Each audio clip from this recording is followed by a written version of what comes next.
Thumbnail দেখেই হয়তো বুঝতে পেরেছেন আজকের ভিডিওটি তাইওয়ানের গ্যাস সরবরাহ ব্যবস্থা নিয়ে।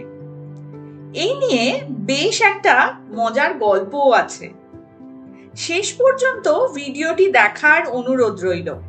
আর আপনি যদি আমাদের চ্যানেলে নতুন হয়ে থাকেন তাহলে অবশ্যই চ্যানেলটিকে সাবস্ক্রাইব করে আমাদের চলার পথের সঙ্গী হওয়ার অনুরোধ রইল।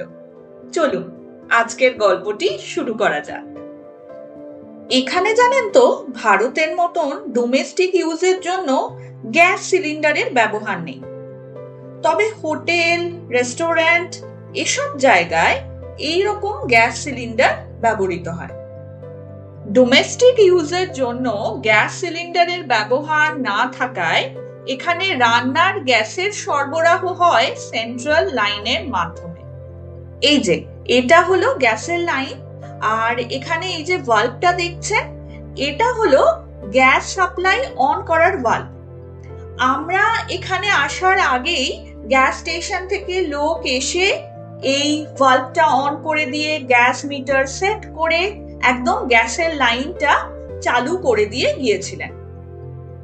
আর এটি হচ্ছে গ্যাস মিটার। কালোর উপর সাদা দিয়ে যে নাম্বারগুলো লেখা সেটাই হচ্ছে গ্যাসের ইউনিট। আমি যত খরচা করব সেই রকম এখানে ইউনিট উঠবে।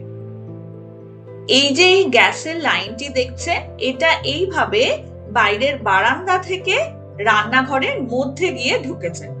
চলুন এবার রান্নাঘরের ভেতরে গিয়ে দেখি। এটা কানেক্ট হয়েছে এই পার্মানেন্ট গ্যাস ওভেনের সাথে। জানেন তো আমরা যেদিন তাইওয়ানে এসে পৌঁছেছিলাম সেদিন আমাদের পৌঁছতে প্রায় সন্ধে হয়ে গেছিল। সেই দিন রাতে আমরা বাইরে থেকেই খেয়ে নিয়েছিলাম। গোল বাঁধলো পরদিন সকালে চা করতে গিয়ে, কারণ এখানে গ্যাস জ্বালানোর জন্য তো লাইটারের কোনো ব্যবহারই নেই। গ্যাসের নবটিকে চাপ দিয়ে ঘোরালেই গ্যাস জ্বলে যায়। এটা তো প্রথমে বুঝতেই পারছিলাম না, তারপর এদিক সেদিক ঘোরাতে ঘোরাতে ব্যাপারটা হতে আমরা দুজন যা আনন্দ পেয়েছিলাম, যেন প্রথম চকমকি পাথর দিয়ে আগুন জ্বালাতে পেরেছি। আচ্ছা এবার বলি এই গ্যাস মিটারের চেকিং কিভাবে হয়। ডরমেটরির গ্রাউন্ড ফ্লোরে এবং লিফটের মধ্যে নোটিশ বোর্ড থাকে, আর সেই নোটিশ বোর্ডে অন্যান্য নোটিশের সাথে 2 মাস অন্তর এই গ্যাস মিটার চেকিং এরও নোটিশ লাগিয়ে দেওয়া হয়। এই নোটিশে 3-4 দিনের একটা টাইম পিরিয়ড দেওয়া থাকে। যেমন এই নোটিশটা এই বছরের ফেব্রুয়ারি মাসের। এখানে দেখতেই পাচ্ছেন 19/2 থেকে 21/2 পর্যন্ত একটা টাইম পিরিয়ড দেওয়া আছে। এবারে আমাদের যেটা করণীয় তা হলো ওই টাইম পিরিয়ডের মধ্যে গ্যাস মিটারের ইউনিট চেক করে নিয়ে মেন দরজার বাইরে যে গ্যাস মিটার চেকিং এর স্লিপ থাকে তাতে ওই মাসের ইউনিটটি লিখে দেওয়া। গ্যাস স্টেশন থেকে লোক এসে ইউনিটটা এখান থেকেই দেখে নিয়ে চলে যাবেন।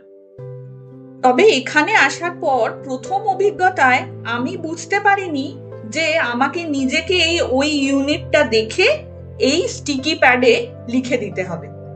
তার ফলে যিনি মিটার রিডিং নিতে এসেছিলেন তিনি ওখানে কিছু লেখা না দেখে বেল বাজান। দরজা খুলতেই দেখি একজন বাইরে দাঁড়িয়ে আর আমায় অস্পষ্ট উচ্চারণে বললেন GAS গ্যাস, আর নিজের পকেট থেকে নোটিশ বার করে দেখালেন। তারপর তো গটগট করে ভেতরে বারান্দার কাছে এসে রিডিং নিলেন এবং আমাকে বললেনও যে 10 ইউনিট হয়েছে।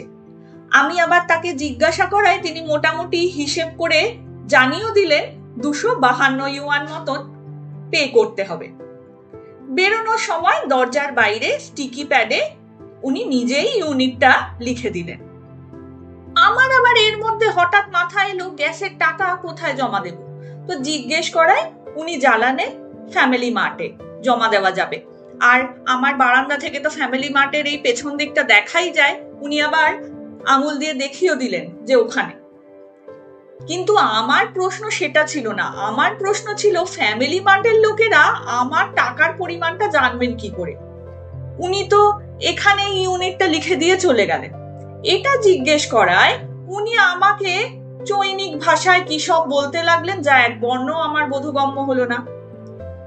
আর তখন তো আমার কাছে ফোনের লাইনও নেই যে আমি ট্রান্সলেট করে দেখাবো।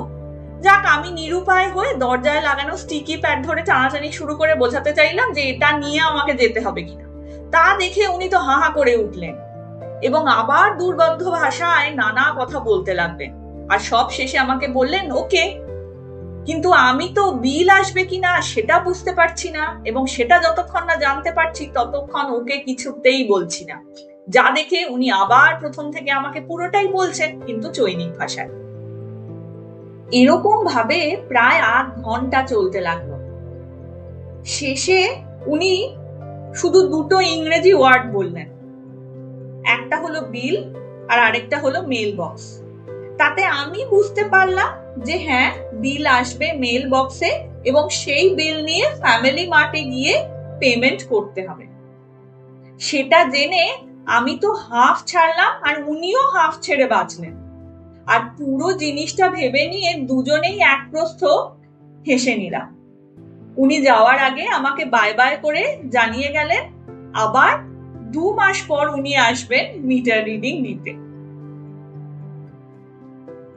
পরে বুঝেছিলাম যে ওই বাইরের স্লিপে ইউনিটটা লিখে রেখে দিলেই ওনারা ওখান থেকেই রিডিংটা দেখে চলে যান, সেই ক্ষেত্রে আর ওনারা বাড়িতে প্রবেশ করেন না।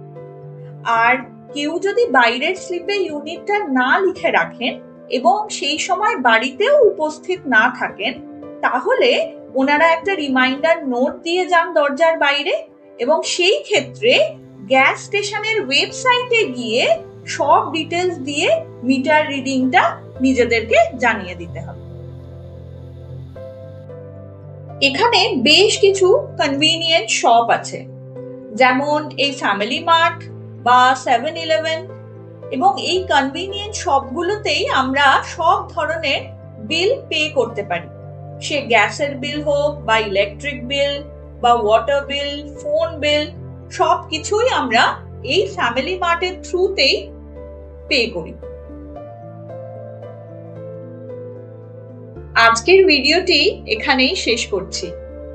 ভিডিওটি কেমন লাগলো তা কমেন্টের মাধ্যমে অবশ্যই জানাবেন, এবং ভালো লাগলে একটা লাইক করে দেবেন।